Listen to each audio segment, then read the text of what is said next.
आपल्या खेड्यात एक म्हण आहे बघा, नवरा मेला तरी चालेल परंतु सर्व रणकी झालीच पाहिजे. अशीच काही लोकांची मानसिकता आपल्या देशांची दिसून येते. आपल्या शेजारील राष्ट्राची जी काही परिस्थिती आपण बघता या 4-5 वर्षात, श्रीलंका, बांगलादेश, पाकिस्तान, अफगाणिस्तान आणि आता या नेपाळची परिस्थिती, तेथील जी या जनतेने राजकारणाच्या विरोधात जाऊन त्यांच्या देशाचं नुकसान केलं.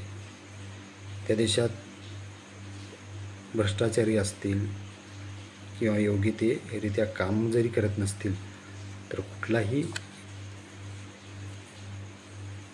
नागरिक ज्याला आपल्या देशावर प्रेम आहे तो अशा प्रकारचे कृत्य कधीच करणार नाही.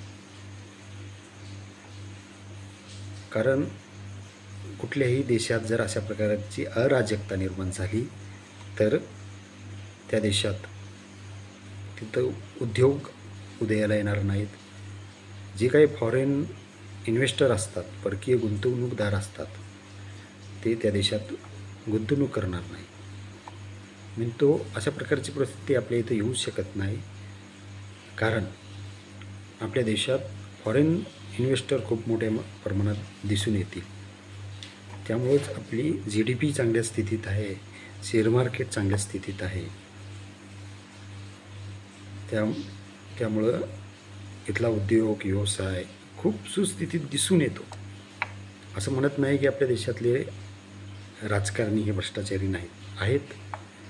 काही प्रमाणात भ्रष्टाचारीही असतील, परंतु संपूर्ण देशालाच भ्रष्टाचारी किंवा चुकीचं म्हणणं वावगं ठरणार नाही.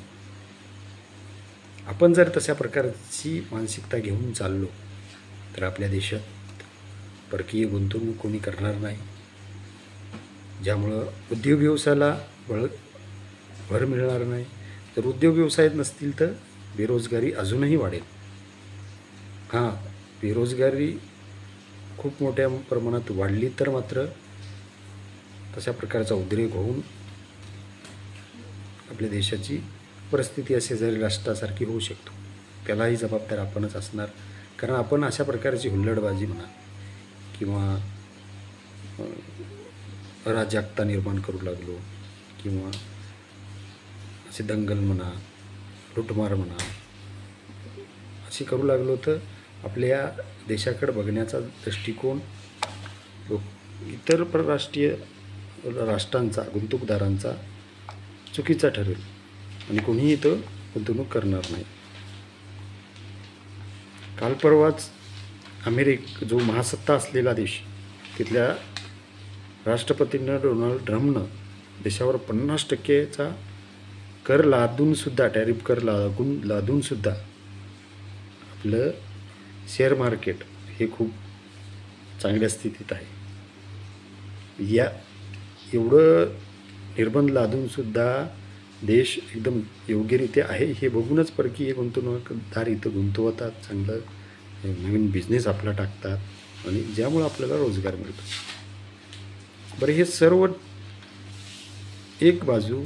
दुसरी बाजू, आपण जो काही आज स्वातंत्र्याचा श्वास घेतो, या देशाला जो काही आपण ताटमानेने स्वातंत्र्यानं जगतो, ते स्वातंत्र्य मिळवून देण्यासाठी आपल्या स्वातंत्र्यवीरांनी अगदी तरुण वयात जीवाचं बलिदान दिलं. हसत हसत फाशीवर उचलली.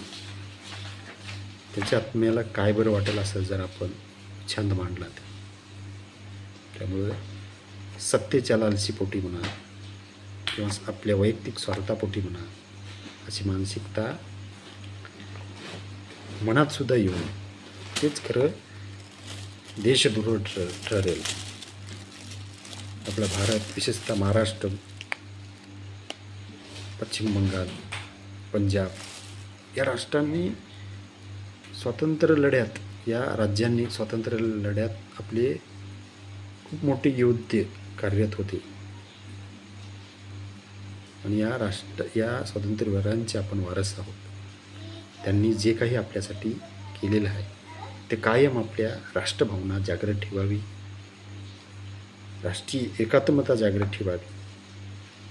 कारण आपला देश विविध जाती धर्मांनी बनलेला आहे आणि त्याच्यात फूट पाडण्याचं काम सतत चालू असतं आणि ती फूट निर्माण व्हावी यासाठी सुद्धा परकीय काही शक्ती, परकीय लोक इथं फंडिंग करतात, जेणेकरून या देशात आपलं देश अस्थिर व्हावा, इथं अराजकता निर्माण व्हावी. परंतु मोठ्या प्रमाणात आपल्या देशात मोठ्या संख्येने संविधानावर प्रेम करणारे जे काही डॉक्टर बाबासाहेब आंबेडकरांनी निर्माण केलेलं आहे ते मानणारे आहेत, शासनाचं कायद्याचं सरकार मानणारे आहेत. त्यामुळं आपण सर्व सुरक्षित आहोत.